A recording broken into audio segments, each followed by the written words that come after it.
Now one of them is out, and these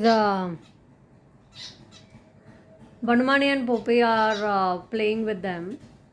For me, it is so routine. Like Banmani, Poppy, they are here since they were born, since they were in the egg.